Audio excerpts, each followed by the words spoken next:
el comunicado que dinamitó a los Sussex, ADN, sucesión, y el colapso de una narrativa real. Estados Unidos tiene una fascinación casi obsesiva con las películas navideñas y, al mismo tiempo, con la realeza británica. La combinación de ambos mundos explica por qué lo ocurrido aquella madrugada se convirtió en un fenómeno global inmediato.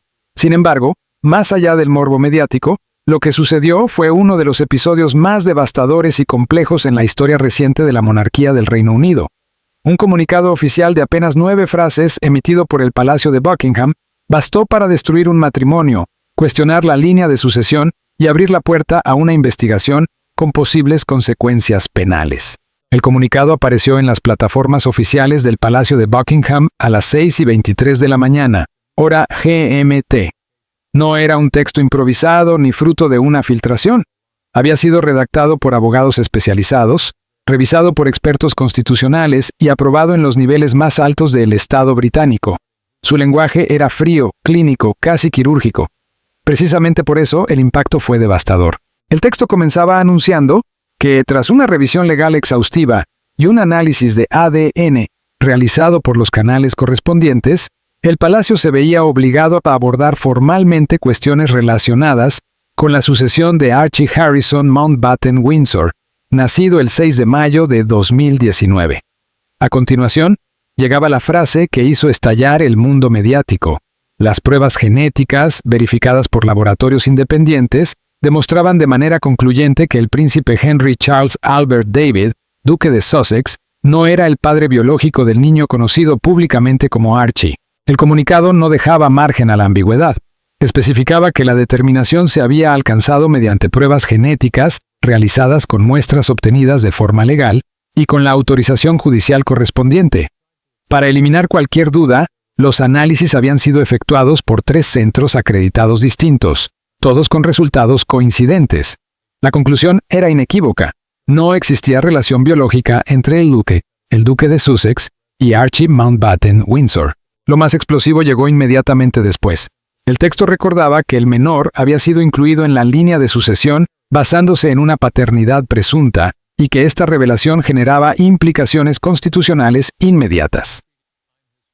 Según la ley de sucesión británica, la inclusión en la línea real exige un descenso probado de la línea dinástica correspondiente. Archie no cumplía ese requisito. Por tanto, su posición en la línea de sucesión quedaba anulada con efecto inmediato. El cierre del comunicado fue interpretado por juristas y analistas como el preludio de algo aún más grave. El Palacio anunciaba que las circunstancias que rodeaban esta decepción estaban siendo objeto de una investigación activa. Se examinaba quién sabía qué información y en qué momento, y si se habían realizado declaraciones fraudulentas en relación con derechos sucesorios. Se advertía, además, que se emitirían nuevos comunicados a medida que avanzara la investigación. La reacción fue un caos absoluto. En menos de 10 minutos, las principales cadenas de noticias del mundo interrumpieron su programación habitual. En 20 minutos, la paternidad de Archie era tendencia global en todas las plataformas sociales. Media hora después, expertos en derecho constitucional británico eran llamados de urgencia a los estudios de televisión para explicar la magnitud de lo que acababa de ocurrir. Nunca antes se había visto algo similar en la historia moderna de la monarquía. Pero mientras el mundo reaccionaba en tiempo real, el impacto más íntimo y devastador se estaba produciendo a miles de kilómetros, en Montecito, California. Allí eran las 10:23 de la noche del 2 de diciembre. El príncipe Harry se estaba preparando para irse a dormir cuando su teléfono comenzó a explotar con notificaciones. Asesores de seguridad, abogados, antiguos contactos familiares, todos intentaban comunicarse con él de manera urgente. Cuando finalmente abrió el comunicado oficial del palacio, quienes estaban presentes relatarían más tarde que su rostro perdió todo el color. En un primer momento, Harry creyó que se trataba de un hackeo, de una broma cruel diseñada para humillarlo públicamente. Llamó de inmediato a sus abogados en el Reino Unido, exigiendo confirmación. Cuando le dijeron que el comunicado era auténtico y que el palacio estaba declarando oficialmente que no era el padre biológico de Archie, su reacción inicial fue de incredulidad absoluta. «Eso es imposible. Esto es una locura», habría dicho. Sin embargo, a medida que las implicaciones comenzaron a asentarse, algo cambió. Testigos describieron cómo Harry empezó a desorientarse, con la respiración rápida y superficial, el habla confusa. Meghan Markle intentó calmarlo, pero sus intentos solo parecieron aumentar su agitación. Cuando ella trató de explicarse, de hablar de razones y complejidades que él no entendía, Harry la miró con una expresión que quienes la vieron describieron como devastación total. La emergencia médica se produjo alrededor de las 11 de la noche, hora del Pacífico. Harry se desplomó, víctima de una combinación de hiperventilación, ataque de pánico inducido por el shock y un colapso emocional tan severo que Meghan llamó a los servicios de emergencia. Los paramédicos llegaron a la residencia de los Sussex en 12 minutos. Tras atenderlo en el lugar, determinaron que era necesaria una evaluación hospitalaria por posibles síntomas cardíacos y una crisis psicológica aguda. En el hospital, la escena fue descrita más tarde por personal sanitario que, pese a las obligaciones de confidencialidad, filtró detalles a la prensa. Harry, el príncipe que había servido en Afganistán y que siempre había proyectado fortaleza, estaba prácticamente catatónico. Los médicos informaron que repetía una y otra vez frases como «Soy su padre», «Sé que soy su padre», como si repetirlo pudiera convertirlo en verdad. Meghan llegó al hospital poco después de la ambulancia. Su comportamiento, según testigos, fue el de alguien en modo gestión de crisis, más que en un estado de devastación emocional. Pasó gran parte del tiempo al teléfono, coordinando con abogados, asesores de relaciones públicas y contactos en el Reino Unido. Su atención parecía centrada en controlar el relato público más que en el estado médico de su marido, un detalle que más tarde sería clave para analizar su papel en toda la situación. En el Reino Unido, el príncipe William había sido informado del contenido del comunicado 30 minutos antes de su publicación, siguiendo el protocolo habitual para el heredero. Su reacción fue compleja. Por un lado, existía una sensación de reivindicación, sospechas que llevaba tiempo albergando sobre las inconsistencias y manipulaciones de los Sussex parecían confirmarse. Pero también había un profundo dolor por su hermano, consciente de que Harry no solo enfrentaba una humillación pública sin precedentes, sino el derrumbe de su propia comprensión de su familia. Fue Catherine quien, según fuentes presentes, formuló la pregunta que todos se hacían. ¿Harry lo sabe? ¿O se estaba enterando al mismo tiempo que el resto del mundo? La respuesta, confirmada por los canales internos, fue que Harry no había sido informado con antelación. El palacio había tomado la decisión calculada de publicar el comunicado sin previo aviso para evitar que los Sussex construyeran un relato preventivo o abandonaran jurisdicciones clave antes de que pudieran iniciarse procedimientos legales. La reacción de la princesa Ana fue, como suele ser habitual en ella, estrictamente pragmática. Al ser informada, dejó claro que no se trataba de un asunto familiar, sino constitucional. Si el niño no descendía biológicamente de la línea correspondiente, no podía formar parte de la sucesión. Los sentimientos personales, dijo, eran irrelevantes frente a la realidad legal. Aún así, incluso ella reconoció el coste humano del asunto, señalando que el colapso de Harry era lamentable, pero no alteraba lo que debía hacerse. El rey Carlos III fue informado del ingreso hospitalario de su hijo poco después de la publicación del comunicado. Según trascendió, se debatió entre su preocupación paterna y su deber institucional. Quiso llamar a Harry, pero los asesores del palacio se lo desaconsejaron hasta que la situación legal estuviera más clara. Cualquier comunicación podía ser requerida judicialmente en una investigación por fraude, y una expresión de simpatía podría interpretarse como una admisión de duda sobre la posición legal del palacio. Al amanecer, la historia dominaba todos los ciclos informativos del planeta. Expertos médicos explicaban cómo se realizan y verifican las pruebas de ADN. Juristas analizaban las implicaciones legales para la sucesión. Comentaristas reales conectaban señales que durante años habían parecido inconexas, especialmente en torno al manejo atípico del nacimiento de Archie, que ahora adquiría un sentido inquietante. La pregunta más repetida en todos los medios era simple y, a la vez, imposible de responder con certeza. ¿Lo sabía Harry? ¿Fue víctima de una engañosa construcción por parte de su esposa o fue cómplice de un fraude que afectó directamente a la línea constitucional de la corona británica? La investigación que condujo a este punto no comenzó con sospechas sobre la paternidad. Todo se inició casi 8 meses antes, durante una revisión legal rutinaria en abril de 2025.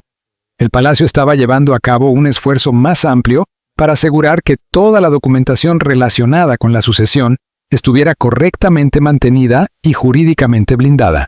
Fue entonces cuando algunos funcionarios detectaron irregularidades en los documentos relativos al nacimiento de Archie. Detalles aparentemente menores, pero suficientes para justificar un examen más profundo. Según fuentes cercanas al proceso, el Portland Hospital de Londres, institución privada de referencia para partos de alto perfil, respondió formalmente a consultas legales debidamente autorizadas, confirmando que, si bien se les había comunicado la expectativa de un nacimiento real, Meghan Markle no figuraba como paciente ingresada para dar a luz en el periodo señalado.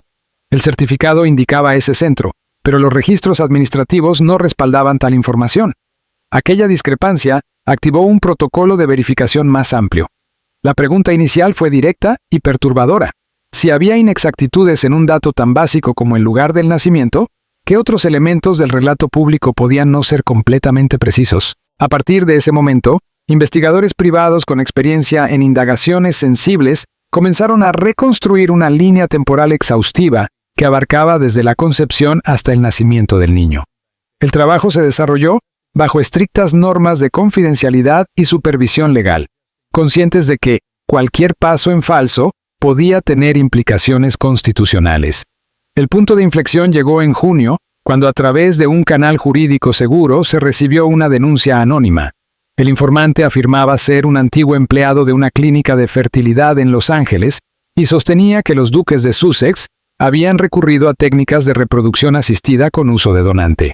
La información aportada no se limitaba a rumores. Incluía fechas concretas, nombres de clínicas, procedimientos médicos y detalles verificables que llevaron a los asesores legales a concluir que no podía despacharse como una teoría conspirativa más. Con la autorización de tribunales británicos competentes en asuntos de sucesión y en coordinación con instancias estadounidenses, se rastrearon registros médicos que, según la investigación, situaban a Meghan Markle como paciente de una clínica de fertilidad en el periodo compatible con la concepción de Archie. Los documentos, siempre de acuerdo con las fuentes consultadas, describían varios ciclos de fecundación in vitro, transferencias embrionarias y la utilización de material genético de donante. La identidad del donante permanecía protegida por la legislación de privacidad de California y por las políticas internas de la clínica.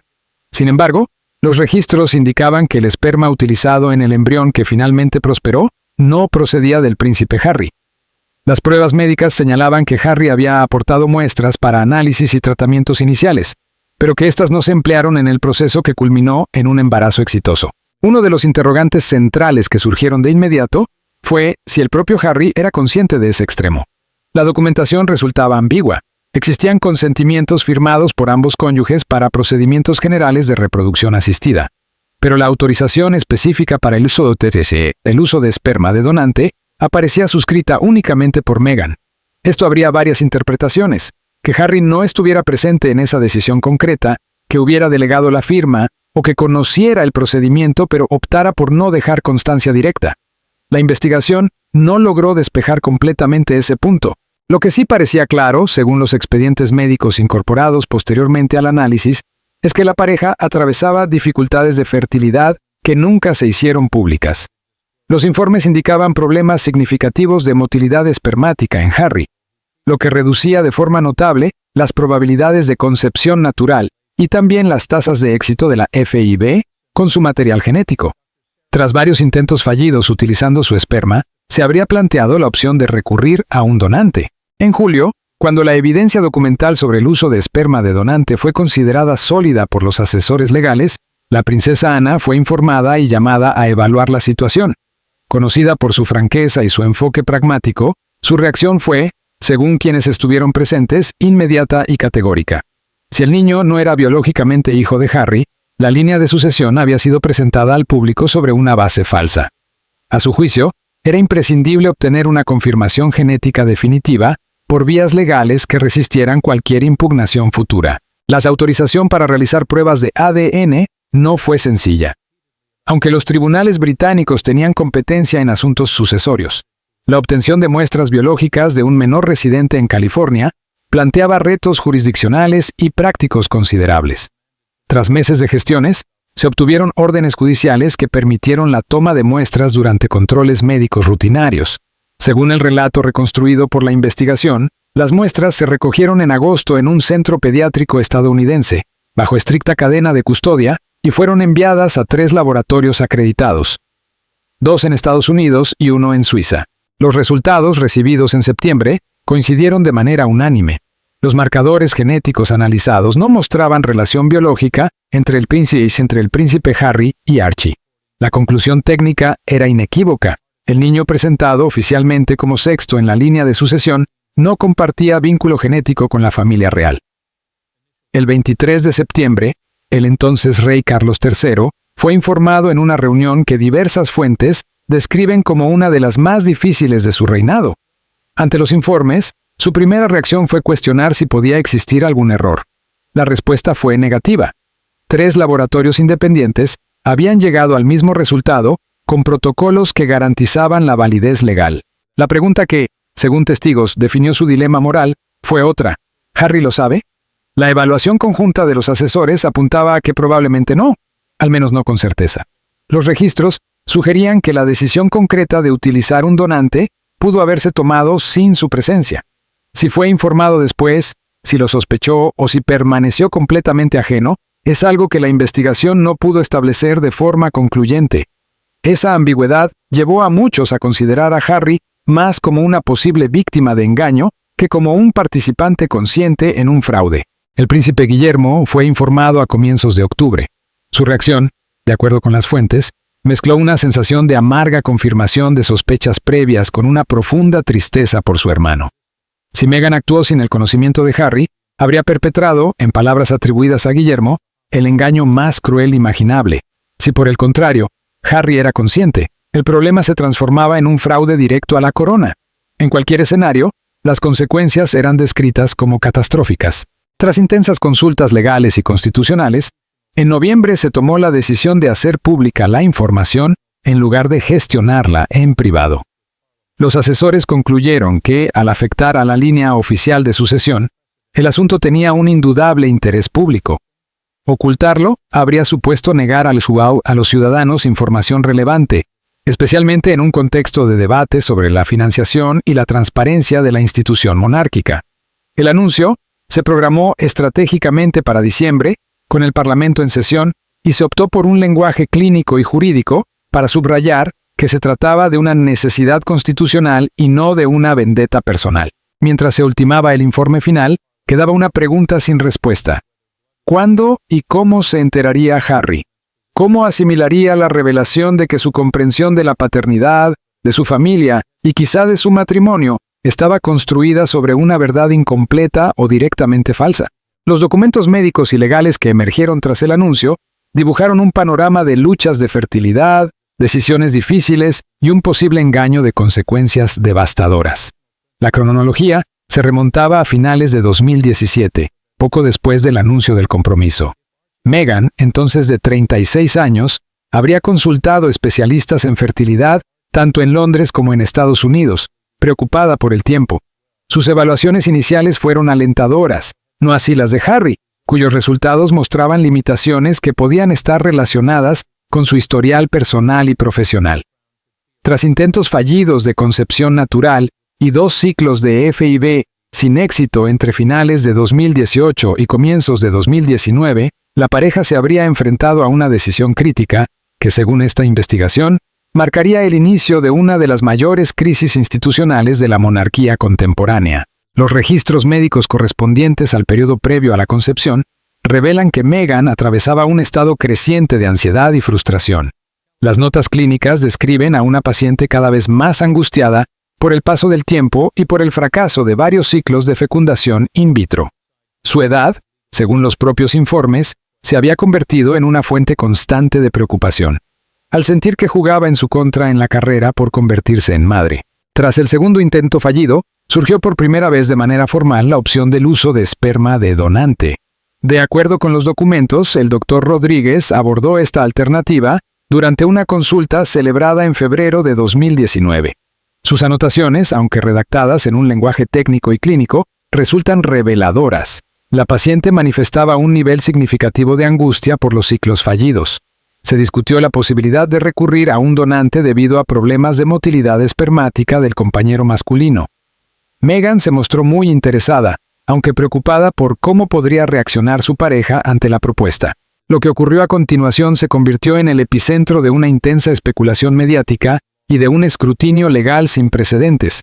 Los registros de la clínica indican que a finales de febrero de 2019, Meghan firmó los formularios de consentimiento para un procedimiento de FIV utilizando esperma de donante. Dicho documento incluía un espacio reservado para la firma de la pareja, que permanecía en blanco. La política interna del centro exigía el consentimiento del compañero para este tipo de procedimientos, pero junto a la ausencia de firma aparecía una anotación: consentimiento verbal del compañero obtenido, firma no disponible por compromisos de viaje. Esta breve frase se convirtió en una bomba de relojería. ¿Había dado Harry realmente su consentimiento verbal?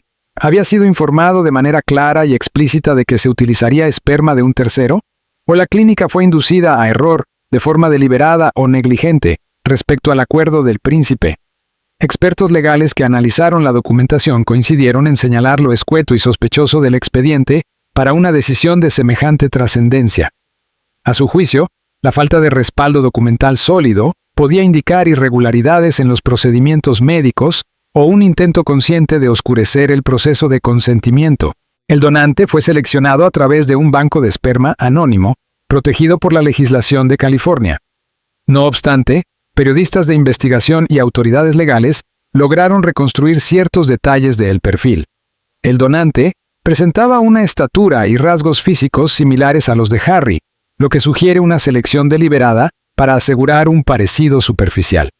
Su historial médico y educativo apuntaba a buena salud y alta inteligencia, pero un elemento resultaba clave: no existía ninguna conexión genética con la familia real británica, ni relación alguna con Harry más allá de esa semejanza externa. El ciclo de FIV con esperma de donante tuvo lugar en marzo de 2019. Se crearon 2 embriones y uno de ellos fue transferido el 23 de marzo. El embarazo se confirmó el 5 de abril y la evolución visible de la gestación durante la primavera fue real e incuestionable. Meghan llevó el embarazo a término y dio a luz a Archie, independientemente de las dudas sobre el origen genético del embrión. Incluso el parto estuvo rodeado de una capa adicional de opacidad, aunque el certificado de nacimiento señalaba al Portland Hospital. Testimonios posteriores de personal sanitario afirmaron que el nacimiento tuvo lugar en una instalación privada en Windsor. La decisión de consignar Portland en los documentos oficiales habría respondido a la necesidad de mantener coherencia con comunicados públicos emitidos de forma prematura, antes de que los Sussex cerraran definitivamente su plan de parto. La gran incógnita seguía siendo cuándo, y si es que alguna vez Harry conoció toda la verdad. Parte de la evidencia sugiere que pudo haber estado al tanto desde el inicio. Analistas de lenguaje corporal revisaron sus gestos durante el anuncio del embarazo y las primeras apariciones públicas de Archie, detectando altos niveles de tensión y ansiedad compatibles con alguien que guarda un secreto de enorme peso. Otras fuentes, sin embargo, apuntan a que Harry pudo haber sido mantenido en la ignorancia o informado solo de manera parcial, lo suficiente para conservar una negación plausible. Amigos del príncipe, que hablaron bajo condición de anonimato, lo describieron como un hombre que deseaba profundamente ser padre. Según uno de ellos, si Meghan le explicó la necesidad de asistencia médica presentándola como un detalle menor, Harry podría haber aceptado sin querer conocer todos los matices o implicaciones. Quería una familia con desesperación, afirmó esta fuente. Desde el punto de vista legal, los contratos de donación añadieron otra capa de complejidad. Los acuerdos estándar establecen que el donante renuncia a cualquier derecho parental y que los receptores se convierten en los padres legales. Bajo la ley de California, Harry y Meghan eran los padres legales de Archie, siempre que el consentimiento hubiese sido válido.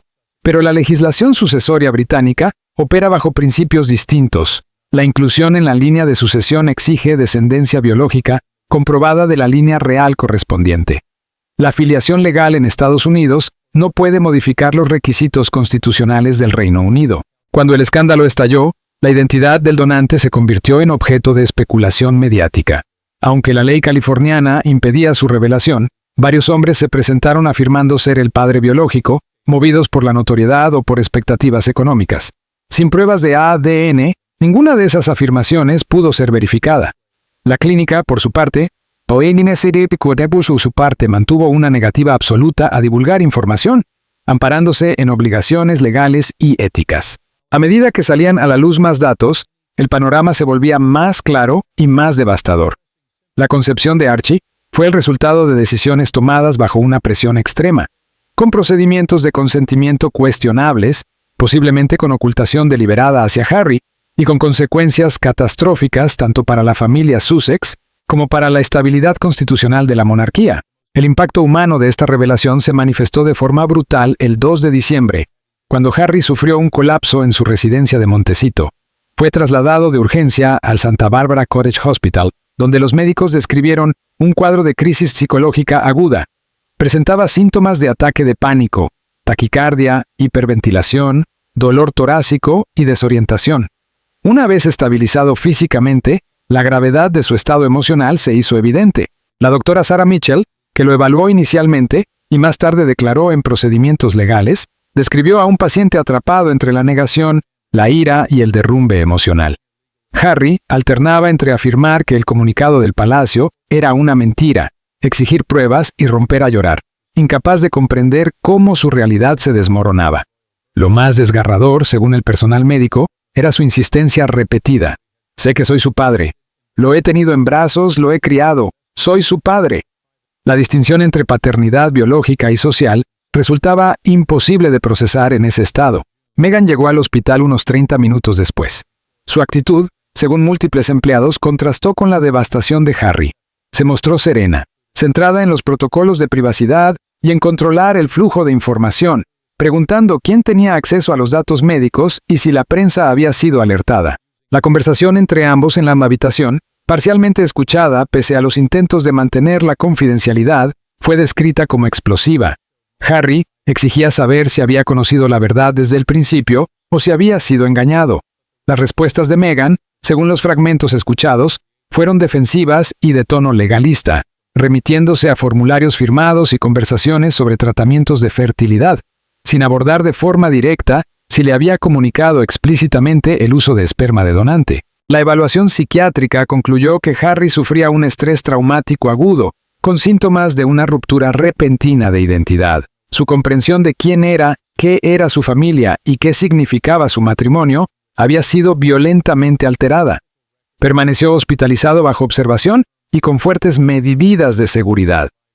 Para la mañana del 3 de diciembre, la noticia de su ingreso ya ocupaba titulares en todo el mundo, con especulaciones que iban desde un infarto hasta un intento de suicidio, antes de que se aclarara la naturaleza psicológica de la crisis. El equipo legal de los Sussex reaccionó con rapidez, pero sin una estrategia clara. Primero negaron las afirmaciones del palacio sin aportar pruebas. Luego amenazaron con acciones legales sin concretar fundamentos. Y finalmente reconocieron que se habían realizado pruebas de ADN, cuestionando su interpretación y relevancia. La fractura matrimonial se hizo evidente de inmediato. Empleados de la casa de Montecito describieron a una pareja que apenas se hablaba, con Harry aislado, rechazando comida y evitando el contacto incluso con Archie y Lilibet. No puede mirar a Archie sin venirse abajo, y no puede mirar a Meghan sin mostrar una ira evidente, relató uno de ellos. El matrimonio está acabado, aunque aún no lo admitan. La estrategia pública de Meghan se centró en denunciar una violación de la privacidad y el uso político de información médica. Sin embargo, ninguna de sus declaraciones negó de manera explícita el uso de esperma de donante ni la falta de vínculo biológico entre Harry y Archie. En el palacio, la reacción de William fue compleja. No hubo satisfacción ante el sufrimiento de su hermano, pero sí frustración por lo que consideraba una falta de honestidad previa. Según fuentes internas, cuando se le preguntó si contactaría a Harry, respondió: «No sé qué podría decirle. Lamento que esté pasando por esto, pero no lamento que la verdad salga a la luz. Esto debe resolverlo con Meghan».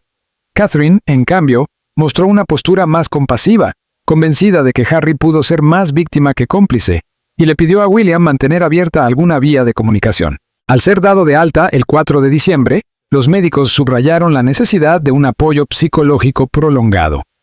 Afrontar la revelación, ya sea nueva o finalmente confirmada, de no ser el padre biológico de su hijo requeriría una terapia profunda.